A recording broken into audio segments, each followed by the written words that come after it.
moments later. Assalamualaikum warahmatullahi wabarakatuh.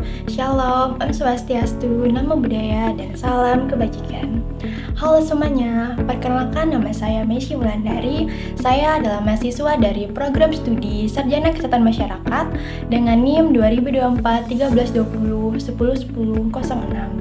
Pada kesempatan kali ini, saya mau berbagi sedikit ilmu penting yang berjudul Membangun Pola Asuh Cegah Stunting melalui edukasi kritis bagi ibu sejak masa kehamilan.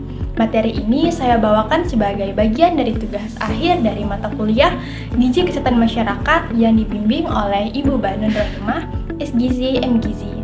Semoga apa yang akan saya sampaikan melalui edukasi singkat pada hari ini bisa menambah pengetahuan kita semua dan bisa diterapkan dalam kehidupan sehari-hari, terutama oleh para ibu, calon ibu, dan kita semua yang peduli dengan masa depan anak-anak Indonesia. Jadi, apa sih pola asuh itu? Secara sederhana, pola asuh adalah cara orang tua memperlakukan, mendidik, dan membentuk perilaku anak, dimulai dari pemberian kasih sayang, disiplin, komunikasi, sampai pemenuhan kebutuhan fisik dan emosionalnya. Tapi yang sering dilupakan adalah pola asuh itu tidak hanya dimulai saat anak sudah lahir saja, tapi sudah dimulai sejak dalam masa kehamilan. Lah, kok bisa? Karena di masa kehamilan, janin sudah sangat bergantung kepada kondisi ibunya. Apa yang dimakan si ibu, dirasakan ibu, bahkan bagaimana kondisi mental ibu, semua itu berpengaruh kepada pertumbuhan bayi. Nah, di sini pentingnya edukasi sejak awal. Jikalau ibu tidak paham soal gizi, tidak tahu pentingnya pemeriksaan kehamilan secara rutin atau ANC, atau ibu tidak memiliki dukungan dari keluarga, maka risiko bayi lahir stunting akan jadi semakin besar. Tapi stunting itu apa sih?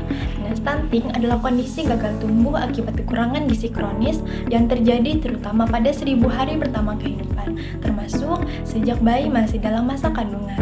Anak yang stunting tidak hanya lebih pendek dari standar usianya, tapi juga lebih rentan terkena penyakit dan bisa berdampak pada perkembangan otak serta daya pikirnya. Oleh sebab itu, gizi selama hamil merupakan kunci utama. Ibu hamil memerlukan protein hewani, zat besi, asam folat, kalsium, serta vitamin lainnya. Selain itu, ibu hamil juga perlu melakukan kunjungan rutin ke tenaga kesehatan minimal 6 kali selama masa kehamilan agar tumbuh kembang janin bisa terpantau. Dan tentu saja, pola asuh ini juga memerlukan dukungan dari suami, keluarga, serta lingkungan. Seorang ibu tidak bisa hanya berjalan sendiri. Dukungan emosional, fisik, bahkan finansial sangat penting agar ibu bisa menjalani kehamilan dengan baik. Jadi, apa sih hubungan antara kehamilan, pola asuh, serta stunting? Nah, menurut jurnal Correlation Between Nutritional Status of Mothers During Pregnancy and Stunting Incidence at the Age of 24 till 59 months oleh Kurnia dan Ismarwati, ada kolerasi signifikan antara status gizi ibu hamil dan kejadian stunting anak pada umur 20 sampai 59 bulan. Artinya, ibu hamil dengan gizi buruk memiliki risiko lebih tinggi melahirkan anak yang akan mengalami stunting di kemudian hari. Nah, kalau begitu, bagaimana sih cara mencegah stunting dari masa kehamilan? Yang pertama yaitu dengan mengonsumsi makanan bergizi seimbang, terutama protein hewani, zat besi, asam folat, kalsium, dan vitamin. Yang kedua yaitu rutin memeriksakan kehamilan atau ANC minimal 6 kali dalam masa kehamilan. 1 kali di trimester pertama, 2 kali di trimester kedua, serta 3 kali di trimester ketiga. Kemudian yang ketiga, jauhi stres dan kekerasan selama kehamilan. Yang keempat, minum tablet tambah darah atau TTD minimal 90 tablet selama masa kehamilan untuk mencegah anemia yang bisa mengganggu pertumbuhan janin. Dan yang kelima, yaitu melibatkan suami dan keluarga dalam pola asuh. Nah, menerapkan pola asuh sejak masa kehamilan ini memiliki manfaatnya tersendiri. Manfaat yang pertama yaitu untuk menurunkan risiko stunting dan kelainan bawaan. Yang kedua, untuk meningkatkan kualitas janin sejak dalam masa kandungan.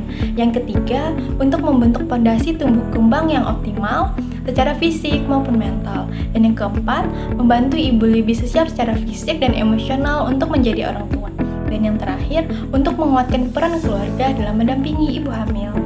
Namun, pola asuh sejak hamil ini juga memiliki beberapa dampak buruk jika diabaikan. Yang pertama, yaitu bisa menyebabkan stunting atau kerdil di mana tinggi badan tidak sesuai umur akibat kekurangan gizi kronis. Yang kedua, penurunan fungsi otak kepada anak, di mana ini bisa mempengaruhi kemampuan belajar dan kecerdasan si anak. Yang ketiga, bisa menyebabkan imunitas rendah, yaitu di mana anak jadi mudah sakit.